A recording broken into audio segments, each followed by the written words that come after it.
Ya, Baik. Assalamualaikum. Assalamualaikum. Salam wabarakatuh, ya. Waalaikumsalam warahmatullahi wabarakatuh. Sehat, Ustaz? Sehat, sehat, Alhamdulillah. Masya Allah, Alhamdulillah. Gimana, jelas kan? Seperti, insya Allah Oke, jelas, baik.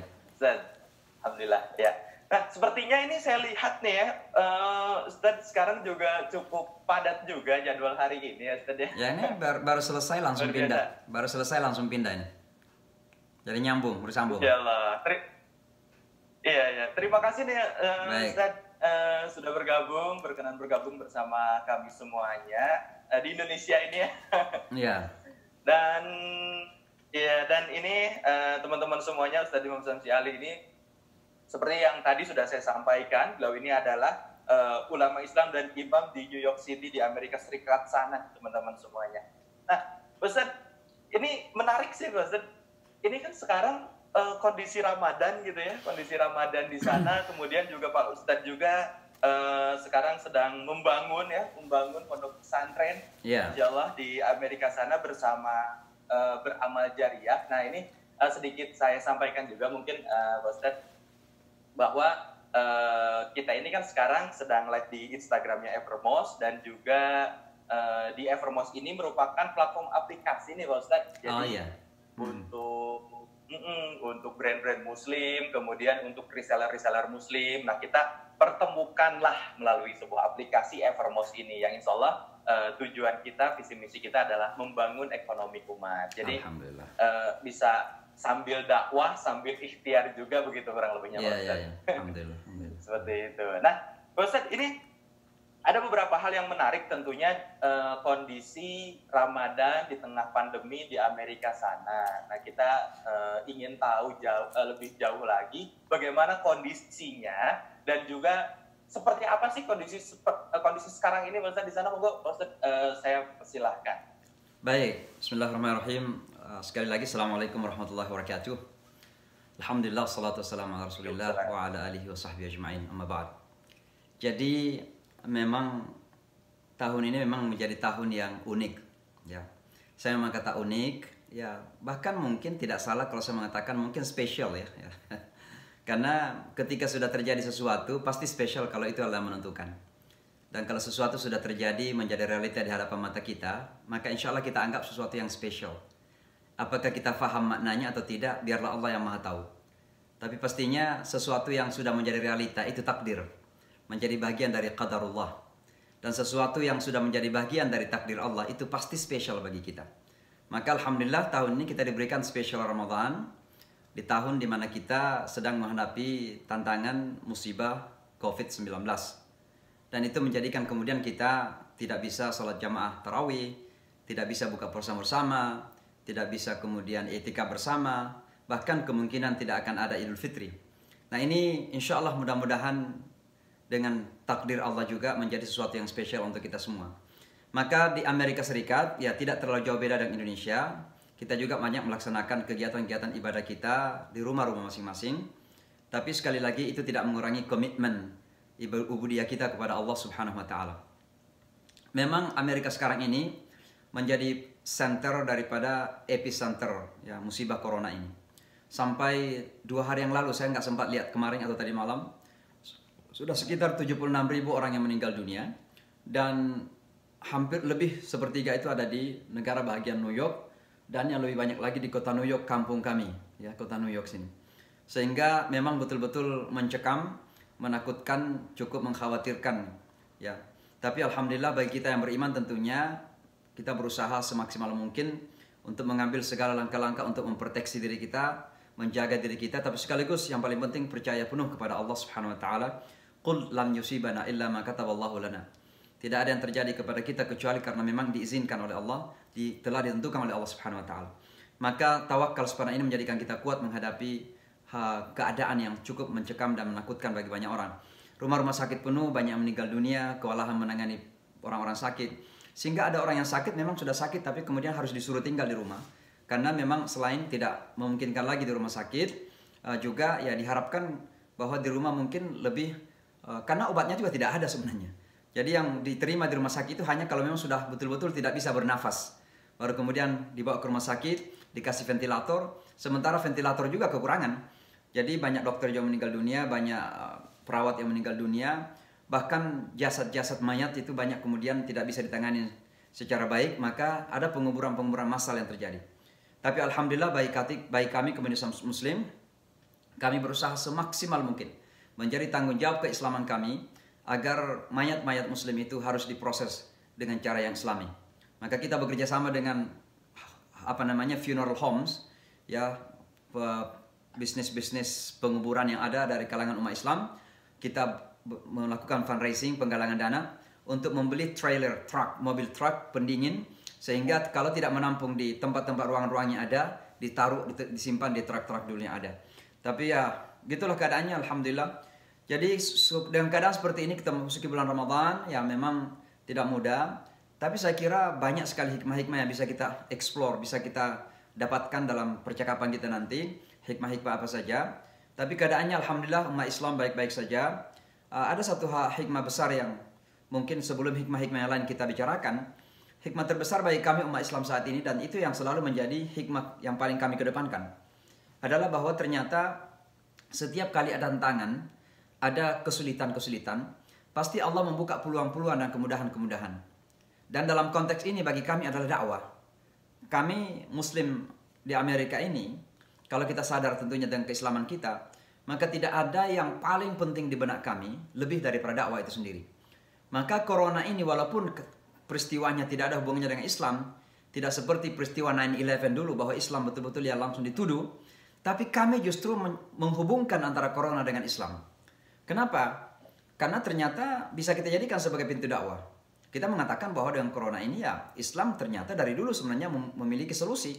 Karena sekarang orang mengatakan harus cuci tangan banyak-banyak. Kita orang Islam minimal 5 kali sehari semalam. Harus banyak berkumur, harus bersih-bersih. Ya semua ini adalah bagian dari ajaran Islam. Maka sengaja kita kemudian menghubungkan dengan Islam. Bukan sebagai pelaku, tapi solusi. Kalau dulu 9/11 Islam disuruh sebagai pelaku, ya.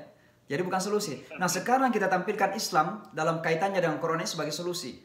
Ketika misalnya pemerintah mengatakan harus melakukan karantin, ya quarantine dalam bahasa Inggrisnya. Ternyata konsep quarantine ini itu ada dalam Islam.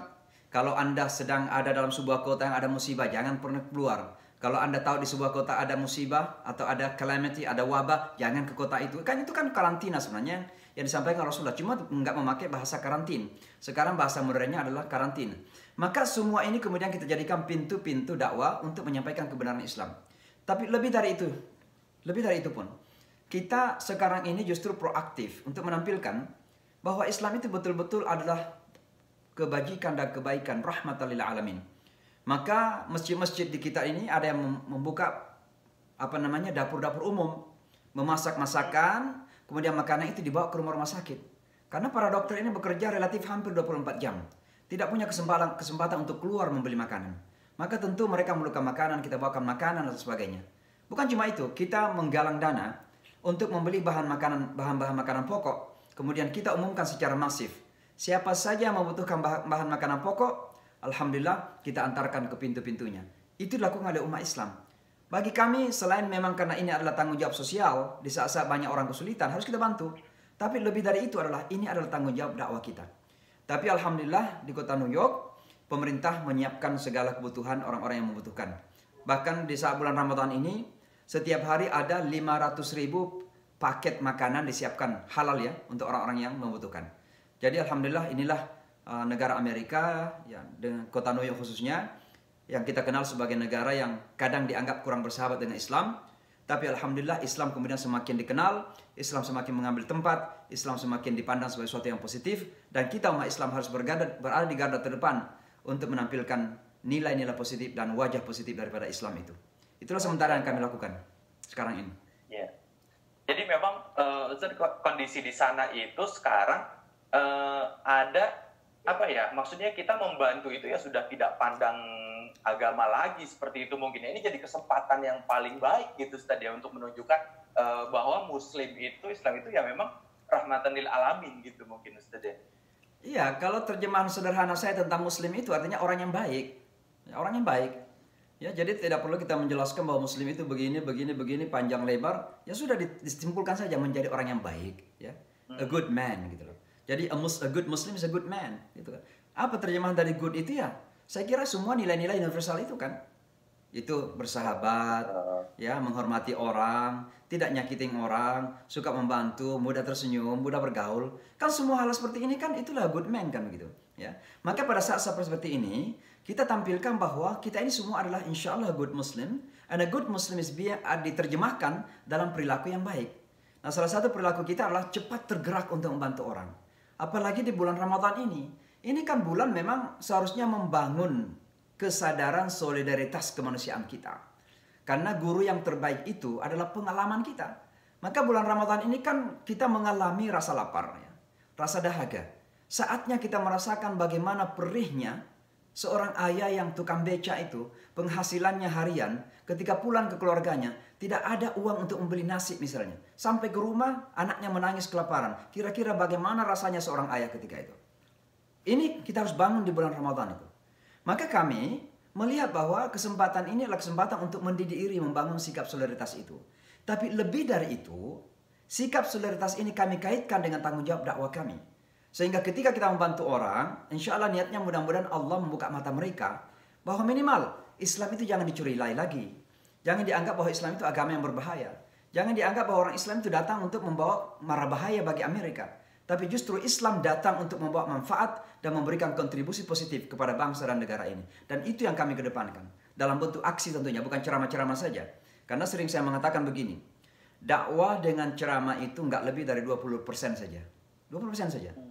Ya. Penjelasannya itu begini. Semua orang Islam itu dai. Tapi tidak semua orang Islam bisa ceramah. Jadi bayangkan kalau seandainya dakwah itu ceramah, apakah semua orang bisa ceramah? Ada orang baru 3 orang di depannya lututnya udah joget kan? Nah, ada orang sudah miliunan pun, jutaan orang depannya pun nggak apa-apa. Seperti Ustadz Abdul Somad, nggak ada masalah. Bisa ceramah di mana-mana kan begitu. Tidak masalah. Maka ceramah itu hanya bagian kecil daripada dakwah kita. Justru dakwah yang paling penting dalam kehidupan kita umat Islam adalah memperlihatkan ketauladanan itu. Menjadi contoh tauladan bagi orang-orang sekitar kita. Termasuk dalam melakukan kebajikan dan kebaikan ini. Maka terima kasih kepada sedekah.jariah.com yang .org ya. Beramaljaria.org yang termasuk ya ikut membantu ya pembangunan pondok pesantren. Ya tentu ini karena visi dakwah yang tadi itu. Karena yang kita lakukan memang bukan karena ingin dianggap bahwa kita bisa, bukan. Karena memang kita ingin menjadikan pondok pesantren ini sebagai salah satu pilar kebangkitan Islam di Amerika. Kita ingin melihat bahwa mudah-mudahan pondok pesantren ini menjadi cikal bakal. Kalau misalnya bukan di masa hidup saya, mungkin di masa-masa yang akan datang akan menjadi cikal bakal bagi dikenalnya Islam secara lebih baik lagi. Dan pesantren yang kita dirikan ini kan bukan sekedar sekolah, tapi kita ingin mendirikan sebuah perkampungan Islam di tengah-tengah perkampungan non-Muslim. Karena memang di sekitar kita ini semuanya non-Muslim dan semua orang putih. Tapi alhamdulillah dengan izin Allah kita melakukan pendekatan-pendekatan ala Indonesia kita. Ya biasanya kita bikin sate diundang makan, ya mereka jatuh hati juga pada akhirnya. Jadi alhamdulillah terima kasih banyak kepada bersedekahjariah.org. Mudah-mudahan terus jaya dan sukses barakah insyaAllah. Ini semua karena apa? Wawasan dakwah yang kita miliki. Itulah semua yang kita harus bangun sekarang. Betul. Dan Ustaz, yang luar biasa itu kan biasanya kalau saya lihat-lihat gitu ya, karena saya belum pernah ke Amerika juga nih. Mungkin nanti bisa ketemu sama Ustaz di sana. Biasanya saya lihat tuh kalau di luar negeri sana, di Amerika sana kan Ramadan ini justru jadi momentum untuk kita saling berkumpul gitu Ustaz, yang biasanya mungkin dari negara bagian mana gitu ya, atau di daerah mana gitu kan. Di Ramadan ini menjadi salah satu ajang untuk berkumpul. Nah, sementara kan di Ramadan kali ini tidak seperti Ramadan biasanya tuh Ustaz. Itu gimana Ustaz perkumpulannya? Apakah lewat Zoom seperti ini atau seperti apa gitu untuk media dakwah di sananya sendiri saat ini?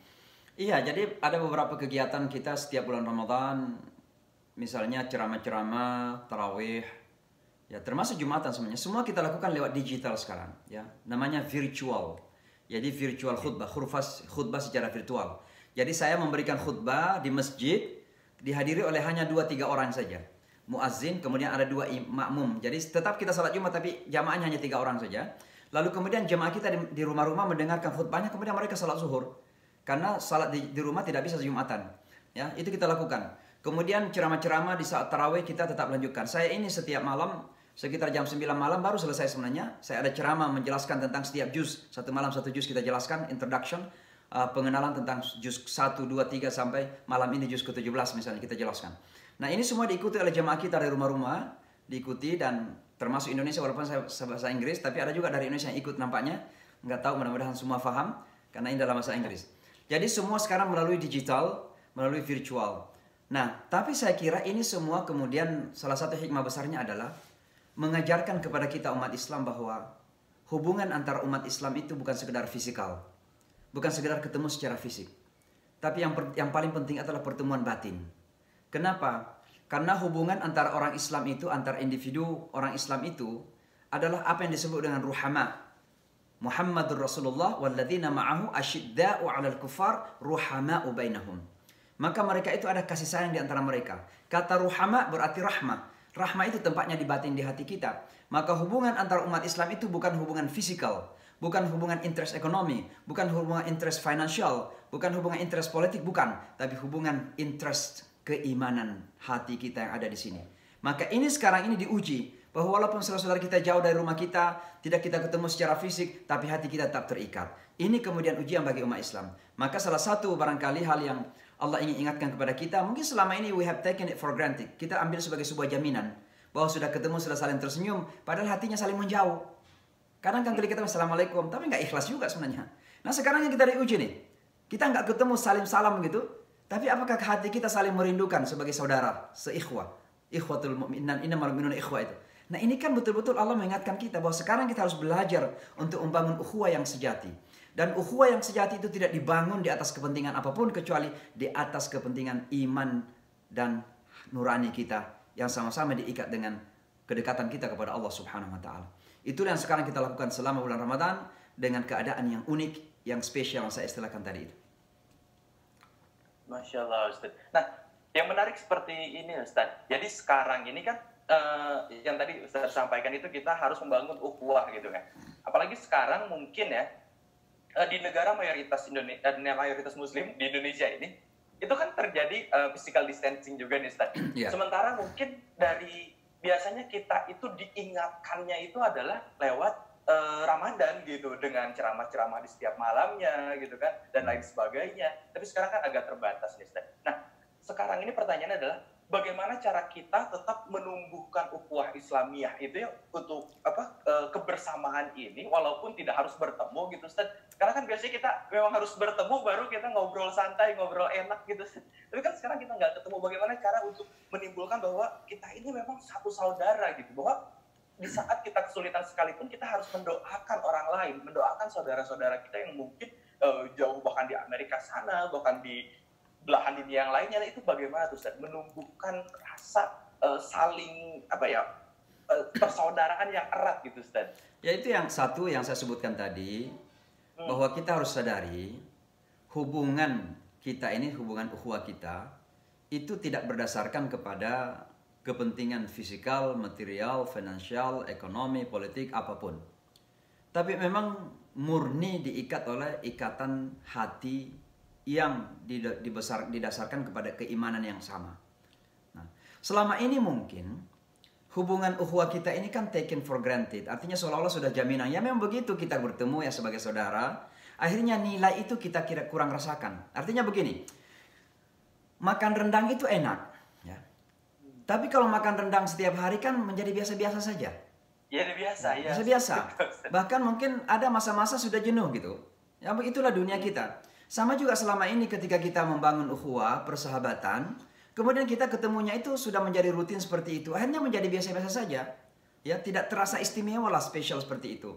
Maka sekarang ini Allah cabut sementara pertemuan fisikal tersebut. Maka ada social distancing. Untuk Allah mengingatkan kita bahwa esensi persaudaraan kita itu bukan pada pertemuan fisik. Tapi esensi persaudaraan kita itu disadari. Ini kesadaran yang harus kita bangun dulu. Ya, jadi harus ada visi benar di sini. Jangan visi persaudaraan kita itu karena pertemuan, karena saling tersenyum saja, atau saling bercanda saja, bukan. Tapi ada esensi di situ. Esensi dasarnya adalah ada hati yang sama. Hati yang sama itu apa? Yang diikat oleh la ilaha illallah Muhammad Rasulullah itu. Maka kalau ada dua individu, walaupun dia berjauhan, satu di Amerika, satu di Indonesia, satu di Afrika, tapi sama-sama memiliki la ilaha illallah Muhammad Rasulullah, maka tiga saudara ini yang berbeda tempat ini hatinya terpaut oleh la ilaha illallah Muhammad Rasulullah. Itulah esensi persaudaraan kita. Dan ini yang perlu kita bangun pada saat-saat seperti ini. Di saat kita tidak ketemu secara fisik, mari kita bangun visi ukhuwah yang seperti itu. Bahwa walaupun kita tidak ketemu, kita adalah bersaudara. Dengan demikian kita akan terdorong, satu, minimal mendoakan saudara-saudara kita. Maka bangunlah salat malam, doakan saudara kita. Mereka yang kehilangan pekerjaan, mereka yang sakit. Sekali lagi bayangkan ya, jangankan Indonesia ya, Amerika saja ini, dalam bulan April saja kemarin, itu sekitar 30 juta orang kehilangan pekerjaan. Saya tidak bisa membayangkan Indonesia, misalnya di Jakarta, berapa sopir taksi, berapa sopir pengayuh becak, berapa yang penjual-penjual makanan di pinggir jalan itu, yang pendapatannya itu harian. Ini kalau mereka misalnya tinggal di rumah, gimana ya keadaannya ya? Ada nggak dari pemerintah memberikan jaminan? Di Amerika ini, kami setiap orang itu diberikan bantuan 1.200 per kepala. Jadi dalam satu rumah tangga, misalnya saya dan istri dapat 2.400, plus setiap anak dapat 500. Itu dari pemerintah federal, pemerintah pusat. Belum berbicara lagi bantuan dari pemerintah setempat. Makanan ada 50 tempat, di mana kalau ada yang kekurangan makanan silahkan datang ambil. Bahkan kalau perlu sudah emergency telepon, ada tuh orang yang membawakan kepada kita. Tapi saya tidak bisa membayangkan Indonesia saat-saat seperti ini. Dan oleh sebab itulah maka saya kira kalau memang kita punya rasa ukhuwah dan ada rasa cinta kepada saudara-saudara kita, walaupun kita tidak ketemu, secara fisikal kita nggak jabat tangan lagi, tapi hati kita tetap terikat. Dan mari kita membayangkan bagaimana perasaan saudara kita yang sedang kesusahan saat ini. Malam ini di Indonesia sekitar jam 9.27 menit. Sebentar lagi jam 10, sebentar lagi jam 11. Jangan-jangan saudara kita ini nggak ada yang dimakan untuk malam ini. Bagaimana akan makan sahur nantinya? Coba ada yang membayangkan seperti itu. Kalau kita berada dalam keadaan seperti itu. Inilah yang kemudian akan menumbuhkan rasa ibadah, rasa kasih, rasa sayang. Ya merasakan perasaan orang lah. Ya, maka mari minimal kita berdoa. Dan itu adalah cara kita untuk mendekatkan diri kepada sesama di sekitar kita. Masya Allah. Ustaz, terima kasih nih Ustaz. Dan ini ada pertanyaan nih Ustaz ya. Pertanyaan yang sudah mulai masuk ini kepada ya, ada salah satu dari tim Evermos juga ya. Yeah. Dan wah ini salah satu pengarah kita juga ini. Ada Mas Gufron Mustaqim. Assalamualaikum Mas Gufron. Waalaikumsalam Mas Rifan. Masya Allah. Monggo Mas Gufron untuk pertanyaannya. Yeah. Assalamualaikum Imam Samsi. Waalaikumsalam. Saya Gufron Mustaqim, co-founder Evermos. Kebetulan kita di satu grup yang sama, di grup WhatsApp, di grup Itmam, Imam. Ya, alhamdulillah. Jadi di grup. Maaf saya juga selama bulan Ramadan ini nggak pernah menulis karena nggak ada kesempatan, jadi nggak pernah lagi menulis. Iya. Kebetulan saya juga pernah bertemu langsung dengan Imam Samsi Ali pas di New York di masjid Jenengan sekitar tahun 2011 atau 2012 itu. Di 96 Islamic Center ya? Iya, tahun 2011 waktu itu bersama teman-teman yang ikut program dari Kementerian Luar Negeri Amerika Serikat itu. Iya. Terima kasih sekali atas materinya pada kesempatan pagi hari ini. Saya ingin bertanya kepada Imam Samsi berkaitan tentang keteladanan sebagai cara dakwah yang paling efektif di lingkungan di Amerika Serikat sana. Dan saya ingin bertanya tentang metode keteladanan dakwah melalui keteladanan seperti apa yang sudah proven. Mungkin bisa disebutkan beberapa contoh keteladanan yang kemudian berhasil memberikan pembuka pintu hidayah kepada rekan-rekan yang menjadi objek dakwah di Amerika atau di New York secara lebih khusus. Mungkin itu pertanyaan dari saya, Imam Samsi. Terima kasih. Baik, terima kasih Mas Gufron. Monggo, Ustaz. Baik. Silakan. Mungkin sebelum saya menjawab, ada beberapa buku yang pernah ditulis oleh teman itu, cerita-cerita tentang mualaf sebagian ada di situ, diantaranya ini. Ini ada dari Mizan, kemudian ini ada dari Gramedia juga bisa didapat. Dan ini buku yang saya tulis dalam bahasa Inggris bersama seorang pendeta Yahudi sebenarnya. Judulnya Anak-anak Ibrahim, diterjemahkan oleh Mizan.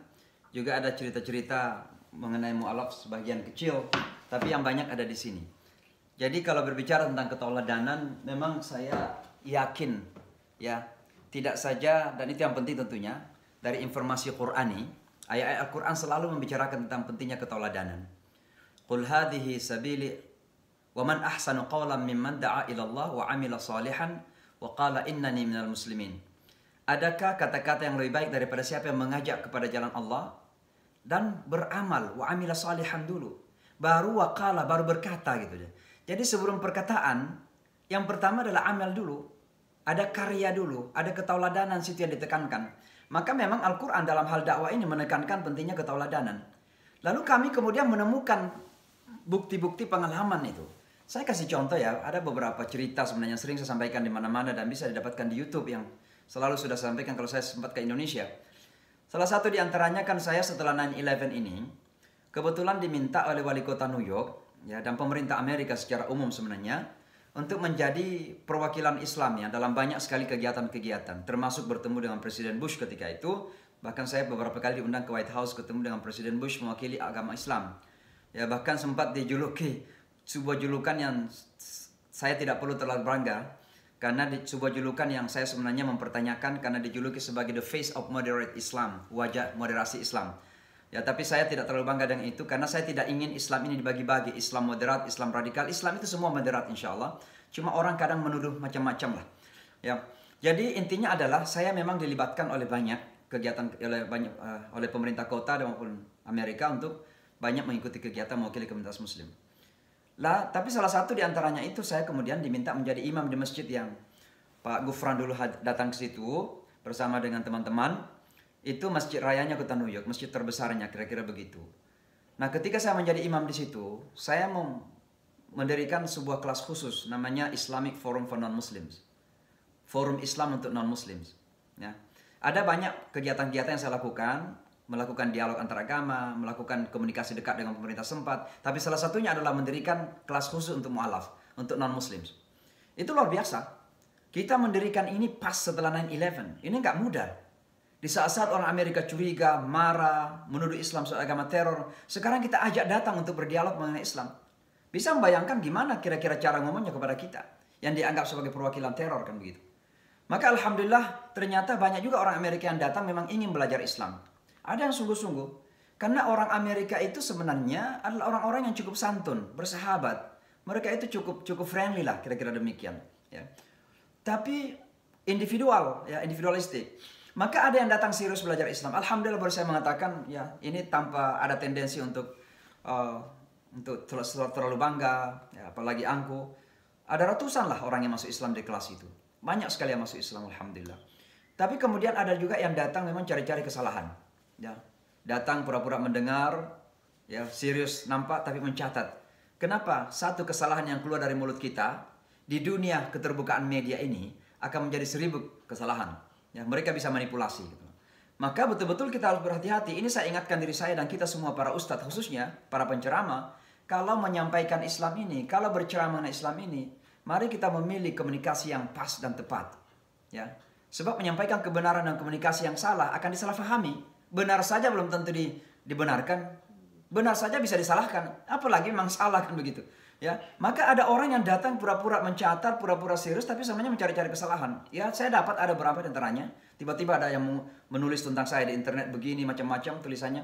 Ya, tapi ada juga yang datang hanya marah. Ya. Mencaci maki, mengutuk-ngutuk, depan pintu, tidak mau masuk kelas. Ya, pokoknya macam-macam lah. Salah satu di antara cerita yang sering saya sampaikan di mana-mana itu, dan saya ulang-ulangi karena saya masih berkomunikasi dengan orangnya. Jadi itu yang selalu saya ingat. Tapi sebenarnya banyak cerita yang lain. Nanti saya sampaikan 1, 2, 3 contoh lah. Satu di antaranya bernama Matthew. Ini orang putih. Datanglah ke kelas kita, dia duduk di pinggir-pinggir. Dia nampak nggak mau mendengar gitu. Tapi biasanya maaf, bukan itu. Ada Matthew ini datang di pintu saja mencaci maki. Saya bilang sama peserta yang lain, jangan direspon karena sudah ada yang mau marah. Tapi sudah jangan direspon, biarin aja. Kemudian dia ngomong ngoceh gitu, mencaci maki. Yang dicaci maki bukan saya, tapi yang dicaci maki adalah Rasulullah SAW. Bayangkan, orang Islam yang imannya sehat, kalau nabinya dicaci maki pasti sakit hati. Kalau ada orang Islam yang nabinya dicaci maki, dikutuk-kutuk, direndahkan tapi nggak sakit hati, ya perlu ke bengkel hati dulu. Ada masalah dengan hatinya. Ya itu begitu saja, itu iman kita. Kita cinta kepada Nabi lebih dari diri kita. Ya, maka saya sudah mulai marah tuh, sudah hampir marah maksud saya, sudah hampir mengeluarkan kata-kata. Saya kan dari Makassar. Orang Makassar itu, maaf ya orang Makassar. Kalau orang Makassar di sini maaf, kita sesama lah. Ya, karena terlalu banyak makan coto Makassar, terlalu banyak makan konro, apalagi mungkin konro kuda dari Jeneponto gitu, cepat naik sedikit gitu. Saya udah mau marah gitu. Apalagi saya dulu kan di pesantren latihan silat nih, masih ada sisa-sisanya sedikit. Maka saya udah hampir marah, tapi kan saya kemudian berimajinasi dengan imajinasi yang sederhana. Kalau seandainya Nabi ada di samping orang ini, yang mencaci maki, mengutuk-ngutuk, menuduh bahwa dia ini adalah pendusta, ahli sihir, macam-macam lah. Apa kira-kira Nabi langsung nonjok? Atau nendang? Atau minimal berkata kasar kepada orang ini? Pernah nggak kita menemukan dalam sejarah Nabi, karena dia dihina sama orang, dia mencaci maki orang? Nggak pernah kita menemukan itu. Akhirnya saya merasa malu, bukan sama dia. Saya malu kepada Rasulullah SAW. Sebab saya ini kok terkadang merasa lebih hebat ya dari Rasulullah SAW. Akhirnya saya diam, akhirnya dia capek mungkin, dia pulang. Saya ikutin. Saya katakan, sir, dia berbalik. Boleh nggak kita jabat tangan? Rupanya masih bawa jabat tangan. Maka saya mengulurkan tangan, jabat tangan sama dia, sambil berusaha tersenyum semanis mungkin, walaupun dalam hati saya masih dongkol gitu. Akhirnya dia pulang. Minggu depan datang lagi, saya nggak tahan tanya, kamu kok datang lagi, saya bilang. Dia bilang dalam beberapa malam terakhir ini saya nggak bisa tidur katanya. Saya kan kebetulan lahir di sebuah kampung terpencil di Sulawesi Selatan namanya Kajang. Jadi teman-teman yang mungkin dari Sulawesi tahu Kajang itu memang jampi-jampinya kuat. Saya bilang rasakan jampi-jampinya orang Kajang, saya bilang. Saya tanya kemudian, kenapa nggak bisa tidur? Dia katakan minggu lalu itu saya datang dengan seluruh persepsi yang salah tentang Nabi kamu. Tapi kamu kok masih bisa tersenyum dan salaman, saya bilang. Rupanya itu yang menjadikan orang Amerika ini merasa bersalah. Orang Amerika itu salah satu karakternya itu feeling guilty cepat, merasa cepat bersalah. Maka akhirnya singkat cerita dia belajar Islam, alhamdulillah 6 bulan dia belajar Islam dan dia masuk Islam. Namanya Matthew. Saya mengulang-ulang cerita ini di mana saja karena teman saya ini sekarang menjadi dai gitu loh. Dakwanya apa? Bagi-bagi terjemahan Al-Quran setiap minggu di stasiun kereta api. Itu dakwanya sekarang. Maka saya sangat apresiasi sekali. Saya sangat hormati sekali dia. Maka saya ulang-ulang cerita ini. Ada lagi satu yang saya ceritakan. Contoh keteladanan ya. Bagaimana senyuman, bagaimana jabat tangan menjadikan orang dapat hidayah. Ada lagi satu namanya Amanda. Ini Amanda cewek baru umur sekitar 23 tahun, 24 tahun ketika itu. Dia datang di kelas saya. Waktu datang pertama kali, dia juga nggak memperhatikan. Di ujung kelas saya, ini 2 jam. Saya biasanya tantang mereka bertanya. Ada yang mau ditanyakan, ada yang kurang jelas, ada yang masih perlu saya perjelas. Tidak ada yang angkat tangan kecuali Amanda. Dan dia mengambil 4 halaman pertanyaan dari tasnya dan dilempar ke saya. Agak kasar sedikit orangnya. Lalu saya buka pertanyaan-pertanyaan itu semuanya mengenai Nabi Muhammad. Kenapa Nabi kamu ngawinin anak-anak? Itu namanya pedophile di Amerika kan? Ya, mengawinin anak di bawah umur. Kenapa Nabi kamu membasmi Yahudi, membunuh? Kenapa Nabi kamu merampok? Itu sejarah yang terjadi sebelum perang Badar misalnya, dianggap sahabat itu merampok. Banyak dan ternyata punya referensi, sangat pintar anaknya. Saya katakan waktu kita terbatas, ini email saya, ayo kita dialog pakai email. Malam harinya seabrek lagi pertanyaan masuk. Mulai saya jawab 1, 2, 3 pertanyaan. Alhamdulillah datang lagi minggu depannya sudah mulai mendengar. Minggu depan datang lagi sudah mulai bertanya, walaupun pertanyaannya pedis. Singkat cerita, 6 bulan juga belajar Islam. Dia ngirim email kepada saya. Dia katakan, nampaknya saya ini kok jatuh hati pada agama kamu. Karena waktu itu dia belum muslim. Loh, kok bisa jatuh hati? Kamu kan marah-marah kepada Nabi kami, saya bilang.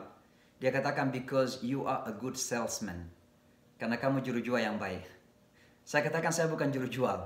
Saya adalah seorang muslim yang berkewajiban menyampaikan apa adanya Islam itu. Anda mau terima, itu hak Anda. Anda mau menolak, itu tanggung jawab Anda. Singkat cerita, 2 bulan kemudian teman kita ini Amanda masuk Islam. Dan setelah masuk Islam ternyata penyebabnya apa? Karena biasanya murid-murid saya ini kalau ada halal bihalal, itu saya ajak mereka pergi ke rumah-rumah orang yang mengajak mereka makan itu. Rupanya didapatin orang-orang Indonesia itu bersahabat. Mudah tersenyum, mudah menyapa, disiapkan makanan, tidak angkuh, tidak, ya orangnya ramah lah kira-kira begitu, easy going gitu ya. Maka mereka jatuh hati dengan perilaku orang-orang Indonesia itu. Ini yang dianggap sebagai salesman. Saya menjual ini untuk dia masuk Islam katanya. Kira-kira begitu. Nah singkat cerita, alhamdulillah teman kita ini masuk Islam. Dan baru saya tahu, Ketika dia mau syahadat itu saya katakan datang saja hari Sabtu karena kelasnya hari Sabtu. Dia katakan saya tidak mau datang hari Sabtu karena saya mau bawa teman-teman saya. Saya katakan kalau begitu hari Senin. Datanglah hari Senin dengan teman-temannya. Ternyata teman-temannya itu semua wanita Yahudi. Ya, Amanda sendiri bukan Yahudi. Dia beragama Kristen. Tapi dia bekerja di Universitas Shiva, namanya Shiva University. Itu EIN-nya Yahudi di sini, di New York. Jadi para pendeta Yahudi itu keluaran dari situ semua. Dia di situ peneliti, researcher. Lalu dia datang kepada saya setelah masuk Islam, dia mengatakan saya mau keluar. Loh, kenapa mau keluar? Saya bilang, Anda adalah duta besar kita di situ, nggak apa-apa. Dan dia langsung pakai jilbab, Saya tanya kenapa mau keluar? Dia bilang karena saya mau mengganti foto saya yang tidak pakai jilbab itu fotonya, ingin diganti yang pakai jilbab. Ternyata universitas menolak. Gara-gara itu dia mau keluar. Saya bercanda sama dia, nggak apa-apa fotonya nggak pakai jilbab. Yang penting kamu sudah pakai jilbab. Karena dia orangnya sangat, nampaknya anaknya cukup keras. Itu bermula ketika bertemu awal itu memang keras orangnya. Dia pergi ke kantor Universitas Yahudi, dia katakan kalau saya tidak diganti fotonya, saya keluar dari universitas ini. Alhamdulillah ternyata universitas mengganti foto itu. Karena anaknya masih muda, pintar lagi, maka dibutuhkan. Nah ini dua contoh saja, banyak sekali contoh yang bisa kita sampaikan. Tapi dua contoh ini untuk menjawab pertanyaan bagaimana ketauladanan itu betul-betul bisa menyentuh manusia. Saya ingin mengatakan begini penutup. Orang Amerika dan orang Barat itu tidak belajar Islam dari buku. Tidak. Tapi justru belajar Islam dari antropologis sosialnya. Dari perilaku sosial manusianya. Nah, kalau mereka justru melihat bukunya indah, ya, semua konsep-konsep teori itu bagus, tapi dilihat perilaku orang, nanti mereka semakin bingung. Itu nanti kalau saya masuk Islam, apa seperti konsep ini jadinya sebagai manusia seperti itu, atau menjadi manusia seperti itu? Maka ini betul-betul tantangan kepada umat Islam itu harus membangun keteladanan dalam kehidupan kita. Dan bukan saja kehidupan personal. Yang saya sebutkan tadi itu contoh kehidupan pribadi ya. Dalam kehidupan keluarga kita juga penting. Dalam kehidupan kolektif, bahkan bangsa pun bangsa harus menjadi tauladan bagi bangsa-bangsa yang lain.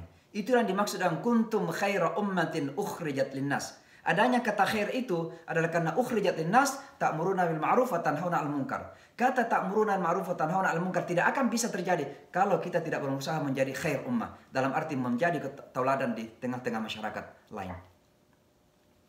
Masya Allah. Luar biasa. Mas Gufron, mungkin ada tanggapan atau dari jawaban tadi mungkin?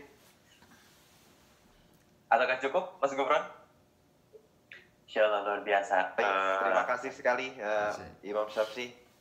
Semoga semakin berkah ikhtiarnya dan semakin memberikan dampak luas nanti buat masyarakat di Amerika. Amin, amin. Amin. Ya Allah, hebat. Baik, terima kasih Mas Gufron untuk pertanyaan dan Ustadz Imam Syamsi Ali juga. Dan Ustadz ini ada penanya lagi, ini salah satu co-foundernya Evermos juga, yaitu adalah Mas Ilham. Ya, Mas Ilham Taufik, mungkin dipersilahkan Mas Ilham untuk pertanyaannya.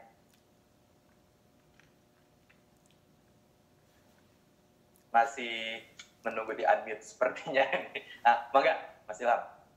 Ya, bismillahirrahmanirrahim. Assalamualaikum warahmatullahi wabarakatuh. Salam. Ya, terima kasih Ustadz atas ceramahnya hari ini. Mungkin saya mau tanya, kalau di kita sekarang di Evermos dan Beramal Jariah lagi ada gerakan harus peduli. Salah satunya adalah mengentaskan atau jadi solusi buat orang-orang PHK. Jadi orang-orang PHK di Indonesia kita gratiskan aplikasi kita untuk jualan.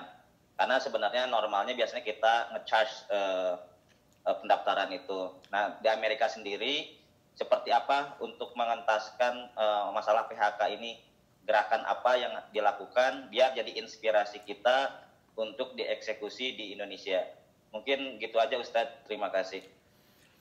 Ya, saya melihat ada beberapa langkah yang dilakukan ya. Pemerintah sendiri memberikan apa yang disebut dengan bailout ya.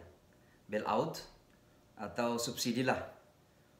Baik yang langsung diberikan kepada individu-individu maupun kepada perusahaan-perusahaan menengah ke bawah. Bahkan non-profit pun ya, NGO ini ada dana-dana yang disediakan untuk bantuan dalam masa-masa krisis seperti ini.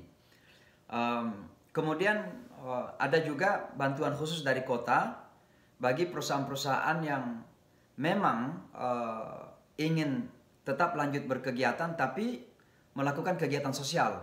Itu dapat dana dari pemerintah kota. Artinya walaupun tidak banyak konsumer yang datang karena tidak boleh makan di restoran, Tapi kalau restoran itu punya inisiasi untuk membantu orang-orang yang membutuhkan, maka seolah-olah pemerintah itu sebagai customer dari restoran tersebut. Yang membantu restoran tersebut tetap berlanjut. Tidak ada orang yang datang makan, tapi uangnya tetap datang karena makanannya dikirimkan kepada mereka-mereka yang membutuhkan di sekitar. Nah, itu dilakukan oleh pemerintah. Belum lagi yang saya sebutkan tadi, bantuan dari pemerintah pusat, federal, dari Donald Trump dalam hal ini, kepada masyarakat yang, bayangkan, yang kurang gajinya 120.000 per tahun. Itu dapat bantuan itu. Ya, jadi misalnya saya ini kurang dari 120.000 per tahun gajinya, pasti dapat bantuan 1.200 per orang. Berarti satu keluarga 2.400 per satu anak 500. Jadi kalau saya punya anak 6, ya kali 3.000, saya dengan istri 2.400, ya lumayan 8.500 dapatnya. Itu untuk bulannya. Nah, sekarang malah Demokrat, karena ini kan musim politik sekarang. Jadi berlomba antara Demokrat dan Republikan ini, seolah-olah ini memberikan solusi yang terbaik bagi masyarakat. Sekarang diusulkan lagi sama Demokrat bahwa setiap bulan mereka selama masih corona ini ada 2.000 santunan diberikan kepada setiap kepala. Berarti satu keluarga 4.000 dong. Itu Demokrat menjanji. Artinya apa? Kalau Demokrat menang, nanti dikalahkan Donald Trump, maka dia akan berikan 2.000 per satu kepala dalam rumah tangga itu setiap orang Amerika. Nah, itu salah satu cara meringankan mereka. Untuk perusahaan-perusahaan ya seperti tadi itu, ada memang dana yang disiapkan karena ada sekitar kalau tidak salah 200 miliar dolar disiapkan untuk membail out perusahaan-perusahaan yang mengalami musibah ini. Bayangkan tidak ada penerbangan, ya restoran-restoran tertutup, kantor-kantor juga tidak ada, Wall Street saja menurun walaupun sudah mulai naik sekarang ini. Maka memang Donald Trump karena seorang bisnismen memiliki perhatian penuh kepada para bisnis-bisnis ini, khususnya bisnis yang berkelas di atas. Sementara yang di bawah ini lebih banyak mendapat pertolongan bantuan dari pemerintah lokal. Ya. Belum lagi misalnya ada kebijakan pemerintah setempat. Misalnya orang yang tidak mampu membayar sewa rumah, tidak boleh diusir. Tidak boleh diusir. Kapanpun dia harus tinggal di rumah itu. Sampai corona berlalu, baru dia bisa membayar, baru diharuskan membayar. Tapi memang selama corona masih ada, masih dianggap dalam keadaan emergency, maka yang punya rumah itu tidak boleh mengusir orang yang menyewa rumah tersebut. Ini salah satu kebijakan dari pemerintah setempat. Dan ada lagi beberapa kebijakan yang meringankan lah. Ya. Intinya begini, saya melihat bahwa walaupun dalam keadaan ada krisis ekonomi, krisis pekerjaan bagi banyak orang Amerika, unemployment meningkat sama sekali sekarang ini, maka selalu ada solusi yang diberikan oleh Amerika. Dan itulah kehebatan Amerika, ada semacam fondasi perekonomian yang masih kuat. Jadi belum terlalu goncang lah dengan kejadian-kejadian seperti ini, walaupun memang dahsyat sekali nampaknya karena dalam beberapa hari saja minimal sekitar 3 triliun di Wall Street itu habis gitu. Ya, mereka rugi sekitar 3 triliun dalam beberapa hari saja. Maka tentu banyak pengusaha-pengusaha yang menjerit. Tapi yang di Wall Street itu kan pengusaha-pengusaha besar. Mereka udah sangat kaya raya. Dan Donald Trump rupanya selalu berpihak kepada pengusaha. Dan itu Republikan secara umum ya. Republikan secara umum memang selalu berpihak kepada pengusaha-pengusaha besar ini. Ya syukurlah bahwa ada pemerintah lokal, misalnya negara bagian New York, itu berpihak kepada bisnis kecil dan kemudian kepada individu-individu. Maka kita mendapat dukungan dan bantuan yang cukup signifikan untuk menghadapi musibah sekarang ini. Masya Allah. Terima kasih, Ustaz. Mas Ilham, ada tambahan pertanyaan atau mungkin cukup? Cukup. Terima kasih. Baik, terima kasih Mas Ilham untuk pertanyaan dan terima kasih juga Ustaz atas jawabannya. Dan ini Ustaz, kita sudah terhubung juga nih Ustaz dengan pimpinan dari Beramal Jariah Ustaz yang membantu bersama-sama untuk membangun pesantren pertama di Amerika. Itu adalah ada Bapak Ridwan. Pak Ridwan, monggo dipersilakan. Suaranya tidak terdengar.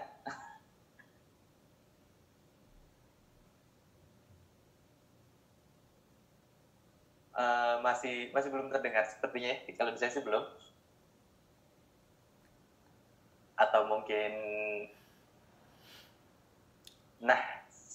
ini udah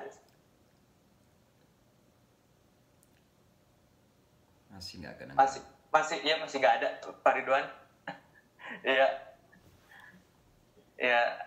Mungkin nanti bisa ditulis di catatan catatan atau bisa dicoba dulu? Karena masih belum terdengar untuk suaranya, tapi dari videonya sudah tersambung. Baik, nanti mungkin pindah dulu ke handphone ya, nanti Pak Ridwan. Nanti bisa kita sambung kembali. Yeah. Baik. Nah, Ustadz, ini juga Pak Ridwan ini adalah salah satu pimpinan untuk beramal jariah.org yang sekarang sedang berpartisipasi juga dalam pembangunan pesantren di sana. Nah, ini yang menarik juga nih, Pak Ustadz. Konsep dari pesantrennya itu seperti apa, Pak Ustadz, di sana? Ya, mengingatkan Muslim minoritas di sana. Ya, tentu kalau kita berbicara pesantren ya tidak jauh-jauh dari pesantren yang ada di Indonesia. Walaupun mungkin nanti ada penyesuaian-penyesuaian berdasarkan kebutuhan kita di sini. Ya, niat utama kita tentu ada sekolah sebagai bagian dari pesantren. Tapi harus kita tahu bahwa pesantren itu bukan sekedar sekolah. Sekolah itu hanya menjadi bagian dari pesantren. Tapi pesantren itu adalah sebuah lokasi di mana ada kiainya, ada santrinya, dan santri terkadang masyarakat. Misalnya kita mengatakan pondok pesantren Darut Tauhid. Ya, Darut Tauhid itu kan santrinya kan masyarakat. Ya, mereka ada bisnisnya di situ, kemudian ada pengajian-pengajian, ada kajian-kajian macam-macam gitu. Lalu menjadilah sebuah pesantren Darut Tauhid. Yang belum tentu ada sekolah kan di situ. Maka kita nanti juga akan melihat ke depan. Kalau memang ada kemampuan untuk membuka sekolah sebagai bagian dari pesantren itu, maka kita akan buka. Tentu mungkin ada SMP, ada SMA, ya. Tapi kalau misalnya kita belum sampai ke sana, maka minimal bahwa di pesantren ini ada kegiatan keislaman di tengah-tengah non-muslim. Maka di sini nanti akan tumbuh masyarakat Islam. Makanya tanah kita alhamdulillah 7,5 hektar. Ya memang tidak mudah karena sekali lagi saya ini kan memang sengaja memaksakan diri untuk fundraising di Indonesia. Kenapa saya fundraising di Indonesia? Karena saya ingin menjadikan ini sebagai justifikasi bahwa ini memang karya Indonesia. Kenapa saya ingin menjadikannya sebagai karya Indonesia? Agar Indonesia lebih dikenal. Kenapa saya punya pemikiran seperti itu? Karena Indonesia memang kurang dikenal. Ya, saya ini kan sering memberikan presentasi Islam di mana-mana, termasuk di universitas-universitas. Nah, saya kalau berbicara mengenai Islam di universitas, lalu saya mengatakan saya ini datang dari Indonesia, biasanya orang ya seperti diam saja dulu. Artinya tidak terlalu penting rupanya Indonesia itu. Tapi kalau saya mengatakan, do you know Bali? Kamu tahu Bali ya? Semua teriak, ya Bali is of course beautiful gitu loh. Akhirnya saya kan merasa agak galau juga, seolah-olah Indonesia ini bagian dari Bali, apa sampingnya Bali gitu, saya nggak tahu. Ya, tapi itu kenyataan. Kalau saya mengatakan saya ini mewakili komunitas Muslim, negara Muslim terbesar dunia, mereka menyangka saya ini dari Mesir. Mesir ada orang Mesir seperti muka saya gitu, atau Saudi. Kalau saya mengatakan dari Asia Tenggara, bahkan ada yang mengatakan, oh kamu dari Malaysia ya. Seolah-olah Malaysia itu lebih besar dari Indonesia. Maka semua ini kemudian menjadikan saya kok ada apa dengan Indonesia ini. Maka saya kemudian mendirikan Yayasan Nusantara. Ya, salah satu tujuannya itu adalah mengenalkan nama itu. Ya bukan Islam Nusantara dalam hal ini ya. Tapi nama Nusantara ini artinya tempat di mana ada Melayunya di situ macam-macam lah ya. Nah, kemudian salah satu program dari Nusantara Foundation ini adalah mendirikan pondok pesantren. Nah, pondok pesantren inilah yang kemudian akan kita jadikan sebagai pembenaran terbesar bahwa Indonesia itu adalah negara Muslim terbesar, bisa melakukan sesuatu dan umatnya juga tidak kecil-kecil banget.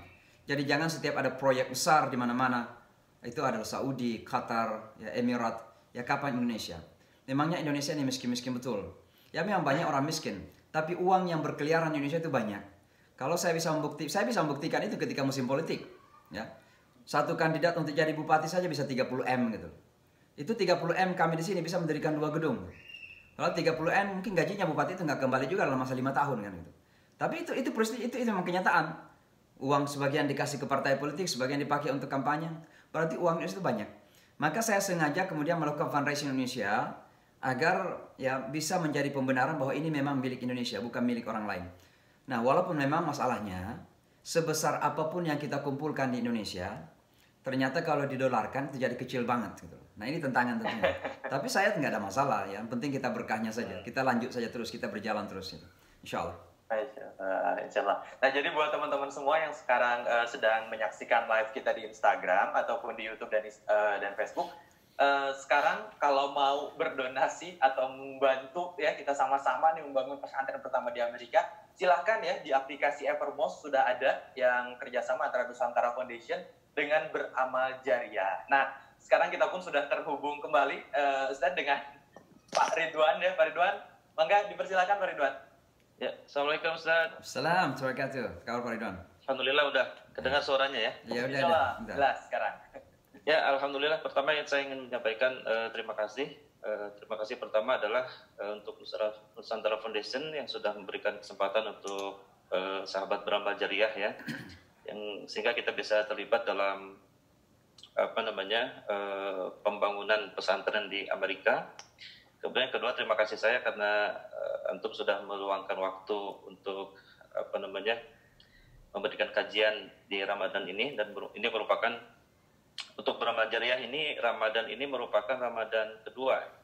Jadi kami berdiri tahun 2019 bulan April waktu itu, dan memang Ramadan waktu itu kita masih persiapan sehingga memang belum banyak yang kita lakukan, dan alhamdulillah Ramadan kali ini adalah Ramadan yang kedua, dan salah satunya bisa bergabung dengan Nusantara Foundation dan juga mendapatkan kajian dari Ustadz. Yang ketiga, mungkin pertanyaan saya, saya ingin lebih tahu barangkali terkait dengan apa sih tantangan terbesar Ustaz dari awal ketika antum di sana merintis ya untuk berdakwah. Tantangan terbesar yang dialami itu seperti apa? Apakah memang seperti tadi yang seperti singgung, adanya orang yang marah-marah atau misalkan ada perlakuan fisik dan sebagainya, atau bahkan mungkin tantangan itu munculnya dari teman-teman kita sendiri gitu, dari dari Indonesia yang berbeda pandangan mungkin, atau bagaimana gitu Ustaz? Baik. Terima kasih Pak Ridwan dan terima kasih beramaljaria.org atas kerjasama dan tentu dukungannya. Mudah-mudahan menjadi amal jariah untuk kita semua insya Allah. Dan mudah-mudahan bisa menjadi salah satu pintu kejayaan dan kebangkitan Islam di masa-masa yang akan datang. Amin, amin. Mengenai tantangan memang ada beberapa yang perlu saya sampaikan. Pertama, tantangan sebagai seorang Indonesia dulu. Ya memang, dan ini secara internal sebagai umat Islam ya. Diakui atau tidak, kita ini kadang ngelihat sebelah mata. Kalian sebelah mata. Entah kenapa itu, terkadang Islam itu kok lebih identik dengan bangsa tertentu atau etnis tertentu. Apakah itu Arab atau kalau di Amerika itu ada dua yang paling menonjol. Arab atau Asia Selatan, India, Pakistan, Bangladesh, yang saya istilahkan dengan IPB. Maka saya betul-betul waktu pertama kali sampai itu tidak pernah membayangkan bahwa suatu ketika saya bisa menjadi imam misalnya di Islamic Center atau salah seorang pendiri dari Majelis Imam, Imam Council. Bahkan memimpin Muslim parade Islam yang bisa menyatukan 10.000 orang setiap tahun. Dan juga mewakili komunitas Islam dalam berbagai kegiatan-kegiatan di pemerintahan. Ya. Sampai saat ini saya masih menjadi pelatih di kepolisian, pelatih kultur, pelatih budaya di kepolisian. Nah, kepolisian di Amerika, Ustaz? Ya, populasi. Kepolisian Ya, kepolisian New York, NYPD. Oh ya. Ya. Jadi sebelum polisi itu tamat, ini ada polisi akademi polisi. Sebelum mereka penamatan, ada 2 hari khusus mereka harus belajar budaya agama-agama. Dan biasanya hanya 3 saja yang diundang, Islam, Kristen, dan Yahudi.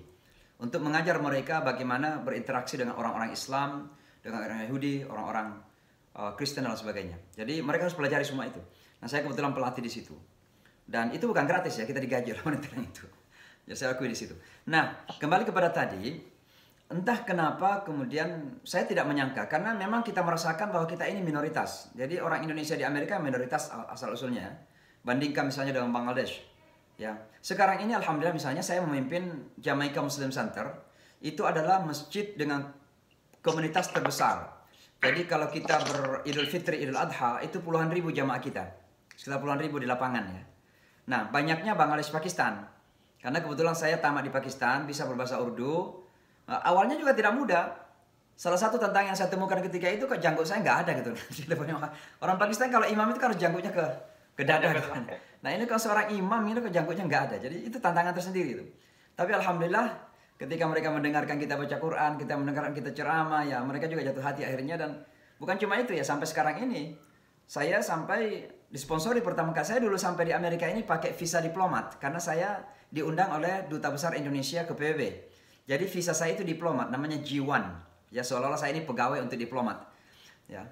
Tapi kemudian ketika saya menjadi imam di Islamic Center dan di Jamaica Muslim Center ini, karena demikian inginnya supaya saya tidak pergi kemana-mana, maka saya disponsori menjadi green card. Nah, green card itu artinya permanent resident, artinya penduduk tetap walaupun belum warga negara atau tidak warga negara.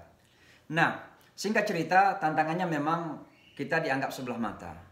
Maka perjuangannya adalah bagaimana bisa membuktikan bahwa kita tidak kurang-kurang. Ini bukan kesombongan, tapi membuktikan bahwa kita mampu. Kita juga punya kemampuan kok. Orang-orang Indonesia itu sebenarnya punya kemampuan luar biasa. Ya, saya selalu mengatakan kita kecil-kecil, tapi insya Allah otak kita ini encer-encer. Itu yang dibuktikan oleh Pak Habibie kan? Nah sebenarnya dalam segala bidang itu kita bisa buktikan. Dalam bidang agama juga. Kita kecil-kecil, tapi kita bisa mampu tampil di depan.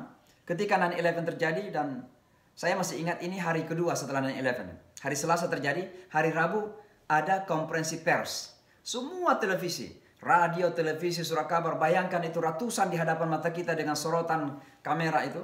Saya harus mewakili komunitas muslim ketika itu. Dan saya baru 5 tahun di Amerika. Bisa dibayangkan bahasa Inggrisnya ya bahasa Inggris Makassar Bugis lah kira-kira begitu. Nah saya harus tampil.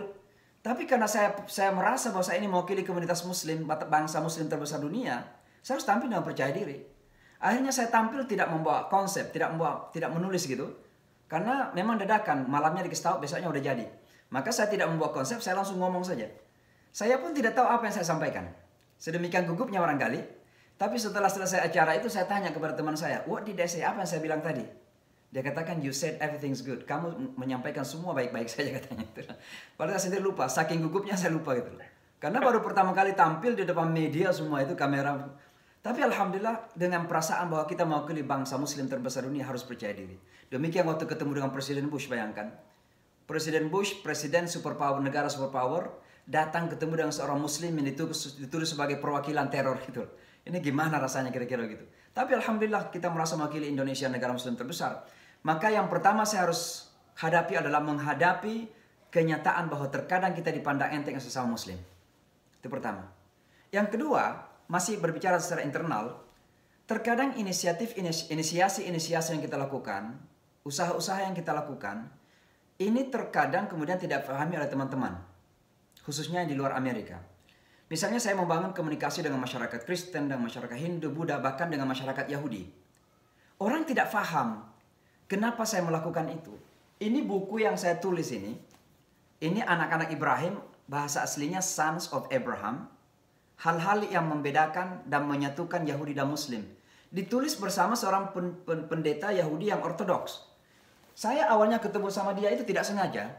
Jadi waktu Paus Yohanes meninggal dunia, saya dan dia diundang untuk diwawancarai oleh salah satu televisi di Amerika. Ketemulah di studio. Saya jabat tangan sama dia, namanya orang Indonesia kan harus kita ramah. Dia nggak mau jabat tangan, bahkan nggak mau melihat muka saya. Lalu kita wawancara, setelah itu visa, saya kasih kartu, ya udah kita bervisa. 6 bulan kemudian dia mau ketemu dengan saya. Saya tanya, kenapa mau ketemu? Dia katakan, saya ada sesuatu yang ingin saya sampaikan. Ketemulah. Pertanyaan pertama saya adalah, kenapa Anda tidak mau melihat muka saya di studio dulu, 6 bulan yang lalu? Dia katakan karena 2 alasan. Alasan pertama, karena saya tidak yakin waktu itu Anda Muslim. Loh, dia katakan mukanya beda. Islam itu harus Arab. Mukanya ini lain. Itu alasan pertama. Alasan yang kedua, dan dia jujur. I did not, past tense ya, fi'lul madhi. I did not like Muslims. Saya tidak suka orang Islam. Loh, kenapa Anda mau ketemu sekarang? Dia katakan karena saya sudah melihat Anda beberapa kali di televisi. Nampaknya Anda adalah duta besar Islam yang baik. Maka kemudian kita saling bertanya begitu.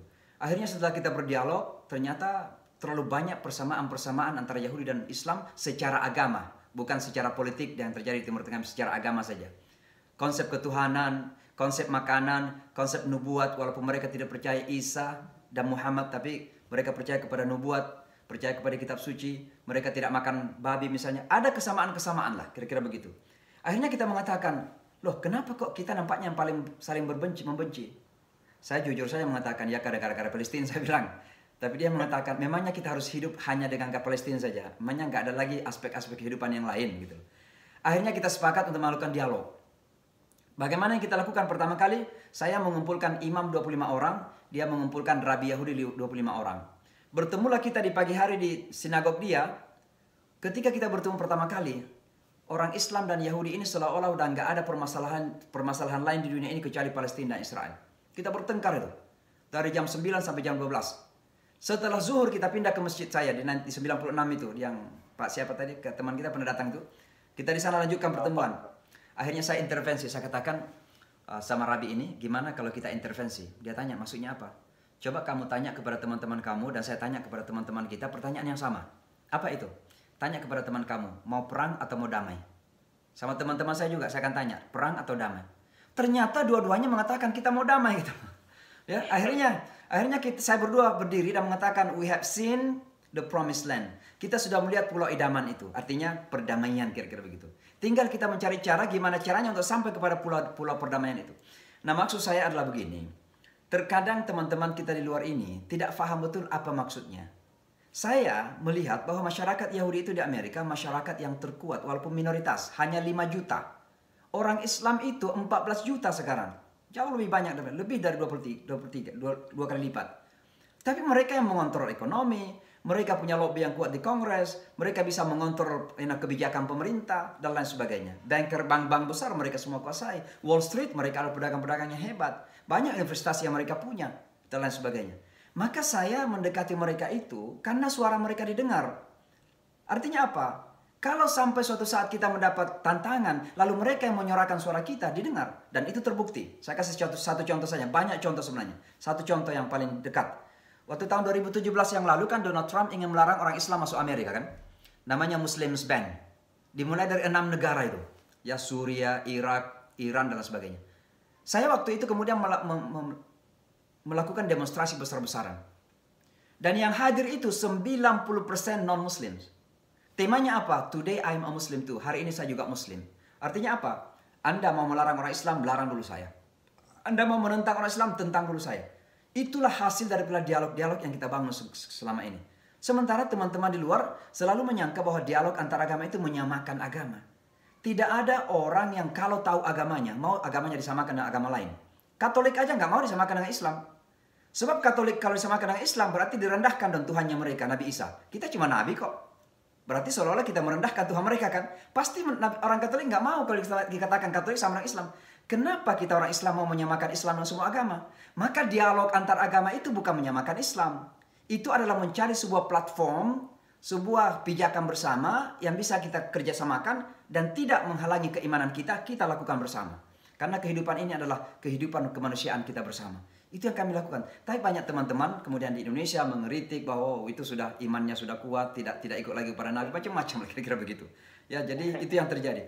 Nah, itu tantangan secara internal. Tantangan secara eksternal tentunya memang Islamofobia ini kan bukan sejarah baru. Islamofobia itu dari dulu sebenarnya. Dan ini terus-menerus meninggi ini. Apalagi musim-musim politik sekarang ini, pasti Islamofobia semakin meninggi. Dan menghadapinya itu sebenarnya yang paling penting seperti saya ulangi tadi adalah ketauladanan. 70% lebih Islamofobia itu terjadi karena kita umat Islam gagal menampilkan keislaman yang sesungguhnya. Kalau kita maju, kita berkeadilan, kita makmur, kita bersaudara, rukun, damai, pasti orang lain akan kagum gitu. Tapi melihat keadaan kehidupan kita, takut juga. Ini saya berbicara tentang masyarakat bawah ya. Saya tidak berbicara kepada mereka yang bermain di balik layar. Orang-orang pintar yang memang mungkin punya kepentingan tertentu. Saya berbicara tentang masyarakat yang luas. Yang mereka lihat itu kehidupan umat. Yang gontok-gontokan, saling memboikot seperti Qatar dan Saudi. Saling berperang. Itu yang mereka lihat. Maka mereka ketakutan. Nanti Islam gimana kalau berkembang di Amerika? Apa kita juga akan gontok-gontokan? Ada negara yang tidak memberikan kebebasan kepada rakyatnya. Maka Islamofobia kadang kan lebih menakutkan negara Islam daripada di negara non-Islam. Kalau kami di sini, saya sampai sekarang ini masih mengkritik dengan pedas ya, dengan pedis Donald Trump. Salah satu kritikan saya akhir-akhir ini bulan Ramadan. Kok Presiden Donald Trump itu satu-satunya presiden dalam sejarah Amerika tidak mengucapkan selamat Ramadan ya? Kanada sudah, Australia sudah, Inggris sudah, negara lain sudah. Kok Donald Trump nggak mengucapkan? Saya bilang itu tanda bahwa dia rasis gitu loh. Karena dia benci kepada Islam. Dan saya terbuka mengkritik itu. Tapi kita nggak takut di Amerika mengkritik presiden. Kenapa? Ada constitutional protection. Kita diproteksi, dijaga oleh hak konstitusi kita. Tapi di sebagian negara Islam, begitu Anda kritik rajanya, besok Anda udah hilang. Nah ini kan menjadi masalah ini. Jadi kalau kita nggak memperlihatkan keteladanan, itu yang menimbulkan kemudian Islamofobia. Jadi tantangan bagi saya adalah sebenarnya boleh dikata lebih 70% ada pada kita. Kalau kita bisa membangun keteladanan, merubah diri kita menjadi lebih baik lagi, insya Allah kita akan mengalahkan CNN, kita akan mengalahkan Fox News, kita akan mengalahkan media yang selalu memburuk-burukkan Islam itu. Saya kira demikian, Faridwan. Terima kasih. Baik, wah luar biasa, insya Allah. Baik, Ustaz. Cukup, Faridwan? Seperti itu yang luar biasa. Saya sampai terkesima mendengar cerita di sana. Cukup sangat-sangat menarik ya. Dari semua tantangan itu, kami mungkin di sini cuma artinya selain menggalang dana, kita juga berdoa semoga semua dimudahkan di sana. Amin. Terutama dalam kondisi pandemi ini, disehatkan juga dengan keluarga dan teman-teman Muslim di Amerika sana. Amin. Dan jelas suatu saat mungkin kami Yayasan Beramal Jariah ingin sekali untuk berkunjung ke Amerika. Ya, insya Allah mudah-mudahan cepat berlalu. Kebetulan di pesantren kita ini sudah ada beberapa ruangan yang sudah siap dipakai, jadi tidak perlu menyewa hotel kalau sudah ke Amerika. Kita tinggal di pesantren insya Allah. Dan kalau bisa berkunjungnya di saat udara agak bagus, karena di pesantren kita ini dinginnya agak ekstrim sedikit. Jadi misalnya sudah musim semi seperti bulan Mei ini bagus, bulan Juni, Juli, Agustus ya sampai sekitar Oktober masih bagus. Itulah musim-musim bagus untuk jalan-jalan ke Amerika. Baik, Ustaz. Baik, cukup Bang terima Ridwan. kasih. Ya, terima kasih Pak Ridwan untuk pertanyaan dan terima kasih atas jawabannya juga. Ustaz, ini kita tidak terasa ini kita sudah lebih dari 1 jam dan mungkin Ustaz juga di sini ada jadwal-jadwal lainnya. Nah, sebagai penutup mungkin langsung saja saya dengan hormat kepada Ustaz Imam Samsi Ali untuk memberikan doa penutup untuk Muslim terutama di seluruh dunia, dan juga sekarang kita nih di Indonesia pun ya sedang merasakan pandemi COVID-19 ini, dan semoga kita bisa melewati Ramadan ini dengan lancar. Monggo Ustaz Imam Samsi Ali untuk memimpin doa. Baik, terima kasih banyak. Terima kasih Pak Ridwan dan semua tim di beramaljaria.org atas kesempatan ini dan atas dukungan dan doa tentunya.